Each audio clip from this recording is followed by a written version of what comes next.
ఎందుకు ఉత్సాహంగా ఉండలేకపోతున్నావు? ఎందుకు సంతోషంగా ఉండలేకపోతున్నావు? ఉత్సాహ సంతోషాలతో ఉండవలసిన నీవు ఎందుకు దిగులుగా కనబడుతున్నావు? ఎందుకు కలవరాల మధ్యలో కొనసాగించబడుతున్నావు? ప్రతి ఉదయమున నీవు దేవుని సన్నిధిలో, ఉదయం అంటే ఎన్నింటికి చెప్పండి? ఉదయాన్నే అంటే ఎన్నింటికి చెప్పాలి? ఉదయం అంటే సూర్యుడు ఉదయించడానికి ముందుగానే నీవు లేవాలి. ఆమెను చెప్పండి అందరు గట్టిగా. సూర్యుడు ఉదయించిన తర్వాత, కొంతమందికి ఉదయం అంటే 8, 9. అమ్మా ఎన్నింటికి లేస్తావు అంటే, అన్న నేను ఎర్లీ మార్నింగ్ లేచి ప్రార్థన చేస్తాను. ఎన్నింటికి అంటే ఒక 9కి లేస్తాను అన్నయ్య. 9 ఎర్లీ మార్నింగ్ ఏంటమంటే నాకు అదే కదన్నయ్య. ఉదయమున కృపతో తృప్తిపరచాలని ప్రభు ప్రతి ఉదయమున శ్రేయస్కరమైన ఆశీర్వాదాలతో నేను ఎదుర్కొంటున్నాడు ప్రభు. నువ్వు సిద్ధంగా ఉన్నావా? మోషే కొండ శిఖరం మీదకి రా. అయ్యా నేను కొంచెం బిజీగా ఉన్నాను, తొందరగా లేవలేనేమో, ఎందుకంటే నేను పడుకోవడమే బాగా ఆలస్యం, అవన్నీ నాకు చెప్పొద్దు బాబు. నా బాధలు నీకు తెలుసు కదా, నేను ఎప్పుడో మధ్యరాత్రిలో పడుకుంటాను. మధ్యరాత్రి దాకా ఏం పని నీకు? ఉంటుందిగా ప్రభు, అందరికీ మధ్యరాత్రి 12 గంటలకు అందరికీ వాక్యాలు పంపించాలి అయ్యా. 1 గంట దాకా 2 గంటల దాకా ఏం పనులు? చుట్టాలు వచ్చారయ్యా మాట్లాడుతూ ఉండిపోయానంటే ఏం పనులు మధ్యరాత్రి వరకు? ఉదయమున లేవాలి. కొందరైతే పాప స్త్రీలు లేచి ఉదయాన్నే లేచి పాపం ముసుకేసుకొని ప్రార్థన చేస్తుంటుంది మంచం మీద. ఈ మహానుభావుడు అటపోర్లు ఇటపోర్లు నిద్రపోతుంటాడు. కొంచెం చిన్నగా చేయమా, చిన్నగా చేయి, నీకెందుకో నువ్వు నిద్రపా అంటుంటుంది ఈ అమ్మ. ఏం ప్రార్థన చేస్తాడు? అయ్యో పాపం ప్రార్థన చేస్తుంది కదా, మళ్ళీ వాళ్ళ ఆయన కోసమే చేస్తుంటుంది పాపం. కొంతమంది ఆడవాళ్ళు వాళ్ళకన్నా వాళ్ళ ఆయన కోసమే చేస్తుంటారు. ప్రభు మా ఆయన నాకే సొంతం అవ్వాలి ప్రభు అని చేస్తూ ఉంటుంది తెల్లవారుజాము ప్రార్థన. ఈయనేమో అటు తిరిగి ఇటు తిరిగి కొంచెం చిన్నగా చేయి ప్రార్థన చేస్తుంది కదా. లేచి నువ్వు కూడా మోకరించి ఒకరి చేతులు ఒకరు పట్టుకుని ప్రార్థన చేస్తే ఆ ఇంటి మీద దేవుని మహిమ కురుస్తుంది. హల్లెలూయా చెప్పండి గట్టిగా, హల్లెలూయా. సామెతలు 8వ అధ్యాయం 17వ వచనం చదవండి. సామెతలు 8వ అధ్యాయం 17వ వాక్యం. నన్ను ప్రేమించు వారిని నేను ప్రేమించుచు ఉన్నాను, నన్ను జాగ్రత్తగా వెతుకువారు నన్ను కనుగొంటారు. ఐశ్వర్యమును ఘనతలను స్థిరమైన కలిమియు నీతియు నా యొద్ద ఉన్నది. నన్ను ప్రేమించు వారిని నేను ప్రేమిస్తాను. నన్ను జాగ్రత్తగా వెతుకువారని ఇక్కడ ఉంది. కొన్ని ట్రాన్స్లేషన్లో ప్రతి ఉదయమున నన్ను వెతుకువారు నన్ను కనుగొంటారు. ఎప్పుడు వెతకాలి? ప్రతి ఉదయమున, సూర్యుడు ఉదయించక మునిపే ప్రతి ఉదయమున నన్ను ప్రేమించేవారు నన్ను వెతుకుతారు. స్తోత్రం చెప్పండి అందరు గట్టిగా. మనం ఒక మనిషిని ప్రేమించినప్పుడు మన కళ్ళు ఆయన కోసం వెతుకుతుంటుంది. మనం ఒక వ్యక్తిని ప్రేమించినప్పుడు 100 మందిలో ఉన్న 1000 మందిలో ఉన్న మన కళ్ళు వెతుకుతూ ఉంటుంది. వాళ్ళు రాలేదా వస్తానన్నాడే రాలేదే. ప్రేమించినప్పుడు వెతుకుతూ ఉంటాం ఆ మనుషుల కోసం.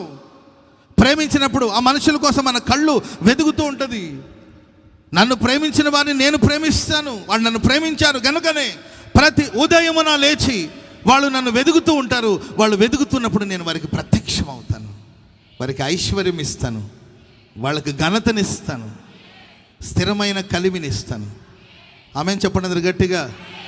ఎంతమందికి ఐశ్వర్యం కావాలి?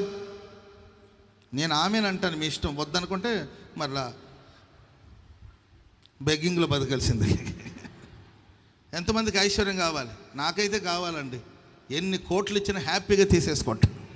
Praise lord. ఎన్ని కోట్లు ఇస్తే అన్ని మందిరాలు కడతా. ఆమెను చెప్పండి అందరు గట్టిగా. హల్లెలూయా. ఐశ్వర్యం ఎంతమందికి కావాలి?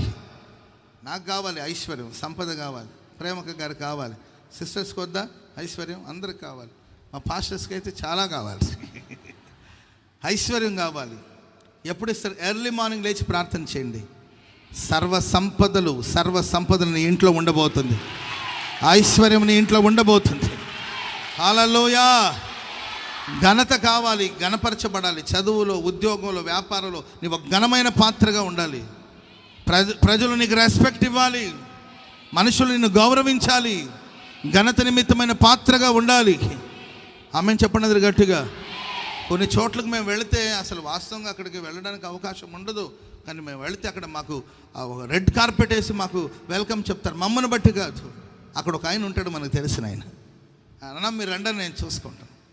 మేము వెళ్ళి ఎక్కడికైనా వెళ్ళాలంటే ఏంటంటే అక్కడ ఎవరో ఒకరు ఉంటారు, ఘనత నిమిత్తమైన పాత్ర.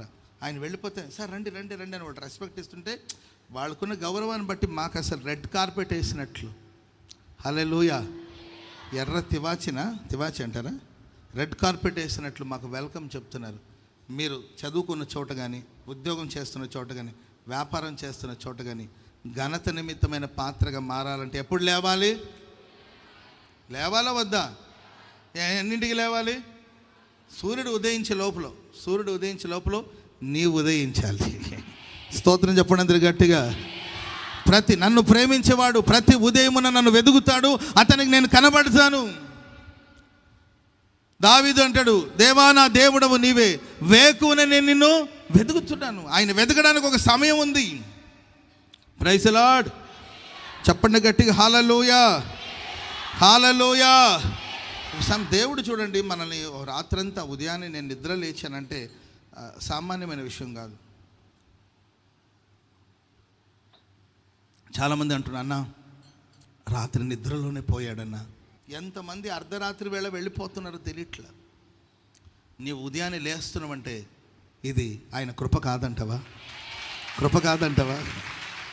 ఓ చిన్న ప్రమాదం జరిగితేనే ఎవరైనా మనల్ని కాపాడితే థ్యాంక్ యూ బ్రదర్ మీరు ఆపదలో చాదుకుని థ్యాంక్ యూ అని మనుషులు చెప్తున్నారు కదా.